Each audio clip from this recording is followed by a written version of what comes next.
And thank you for joining us. Virginia's Democratic Governor Ralph Northam says he will not resign despite bipartisan outrage over a racist photo from his medical school yearbook. The picture emerged Friday. It shows a man in blackface standing beside a man in a KKK robe. Northam held a news conference Saturday afternoon at the governor's mansion in Richmond. He says he is not pictured in the photo despite earlier comments apologizing. He asked for the opportunity to earn the forgiveness of his constituents. I am not and will not excuse the content of the photo. It was offensive, racist, and despicable. When my staff showed me the photo in question yesterday, I was seeing it for the first time. I did not purchase the EVMS yearbook, and I was unaware of what was on my page. When I was confronted with the images yesterday, I was appalled that they appeared on my page. But I believe then and now that I am not either of the people in that photo.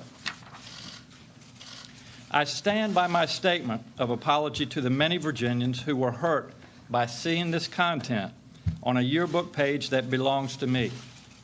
It is disgusting. It is offensive. It is racist. And it was my responsibility to recognize and prevent it from being published in the first place. Earlier, I spoke with CBS News political correspondent Ed O'Keefe about the governor's remarks and asked him if Northam can survive this. Just about everybody who's anybody in Virginia politics and in national Democratic politics has weighed in on this, and they've said, get out. So if he needs another round of that to tell him to go, then perhaps that'll be it. A plea for patience is notable, but in this sort of faster-paced age, especially when it comes to partisan politics, I think it'd be really tricky for him in the next few days, unless he can move quickly to try to dispute and prove that that wasn't him in the yearbook. But as he alluded to, as others here in the room alluded to, that can take a little while, and he may not have that. You know, some of his answers to the questions raised more questions. You know, when he talked about he did once wear blackface during a Michael Jackson contest that he said he won. He said he used shoe polish on his face, but not too much because it's hard to take off. I mean, how do you move past a statement like that? I don't know. I mean, I've never been at a news conference with a political figure who admitted to such a thing and then took several follow-up questions on it. I think, they're usually told to take a few and then get out. He was willing to go a few more rounds, but I think that just continued to raise questions and sort of exposed this as an interesting moment in his life. He said he was 25 at the time. It was when he was in the service down in San Antonio, and that he, was attempting to put shoe polish on his face and suddenly realized he couldn't. And, even just saying those words, it's going to be too much for certain people. I've already seen on my Twitter feed, which isn't always the best representation of American society, but certainly one sense of it. And I think that's going to be difficult for some people to hear. Others may say, well, at least he fessed up to it because perhaps somebody else would come forward later and made pretty clear that there's no photos of that. It's a dance competition in college. You wonder if somebody's now going to go back to their photos and look. Certainly the governor and his team should probably be doing that. Absolutely, or VHS tapes from back in the day. And, I want to ask you, though, one thing he did say was there was an agenda to this. Remind us again how this story even came out. That's a good point, and we should contextualize this a little, Rena. Earlier in the week, Virginia was considering a late-term abortion bill that its Democratic sponsor explained in a committee hearing would essentially allow for an abortion to happen up until just about the actual birth of the child.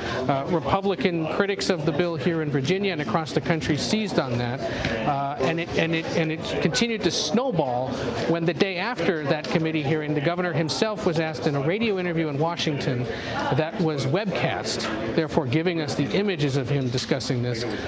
As a medical professional, how exactly would that work? And he provided a pretty standard professional, but some say awfully too clinical explanation of how that kind of an abortion would proceed. Republican leaders in Washington and across the country seized on that, tried to make it an issue, raised it across social media. The president himself was also mentioning it in tweets, and it became a thing, for lack of a better description. He came out the next day, Thursday, and said my comments in that radio interview were a pretty much standard definition of what would happen, but they've been misconstrued by my Republican critics.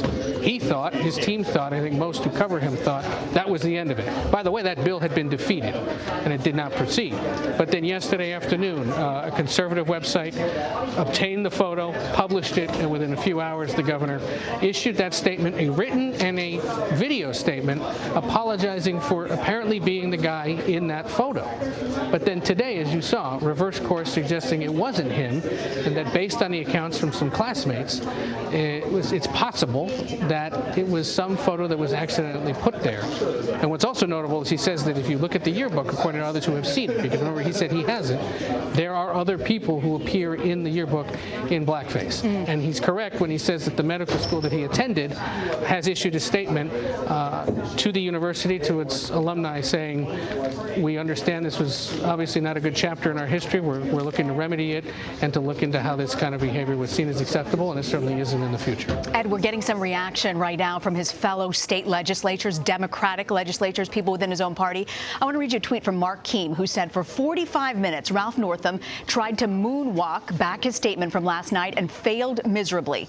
Here's my bottom line. Whether he put on blackface in Virginia or in Texas, he has now admitted he did so. And that is why he should not be our governor today. What are the next steps for the governor at this point, Ed? You saw him say that he intends to spend the rest of today, tomorrow, and the next few days continuing to get the feedback from his colleagues and try to make amends, not only with political colleagues here in Richmond, but with residents of the Commonwealth. But again, I don't see how it goes just a few more days even. And I asked him, at what point do you realize you are not an effective governor anymore? And he didn't have an answer for that. Yeah. And I'd be curious to see if and when he sees that signal, what it is that finally suggests to him that he should go. Our Ed O'Keefe, who's there live at this press conference in Virginia. Ed, grateful you could join us. Thank you.